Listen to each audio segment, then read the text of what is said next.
Yung nakikita niyo pong kamatis na ito ay tinanim natin to sa depleted na lupa. Mabato, mapula at walang sustansyang lupa. Pwede pa rin po kayo magtanim ng kahit anong klaseng halaman. Kagaya nitong kamatis na ito, Diamante Max, tinanim natin to sa depleted na lupa. Pero paano ba natin to ginawa? Panoorin po ninyo. Una niyong gagawin ay maghahanap kayo ng mga lugar na kung saan mga madadamo. O minsan naman sa mga ilalim ng punong kahoy. O minsan naman doon sa may pagtatapunan natin ng basura. Kayo rin ninyo yung lupa doon ng mga 2 pulgada tapos isaako ninyo. Then hanap kayo ng ipot na manok, ispray ng bioenzyme para maging fertilizer.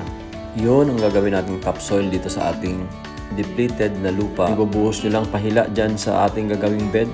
Babasain ng bioenzyme, 2 takip per 16 liters of water. Presto, may mataba ka ng lupa. Lalagyan mo lang ng plastic mulch, bubutasin mo lang.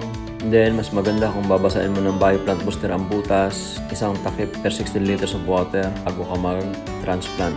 Ayan, presto, madaling mabuhay ang halaman, healthy, hindi lapitin ng peste, dilig lang ng tubig. Then, every 1 week, mag-spray lang ng bioplant booster, 1 takip ng bioplant booster per 16 liters of water. Ang ganda na ng ating halaman. Walang synthetic na abono yan. Healthy para sa buong pamilya.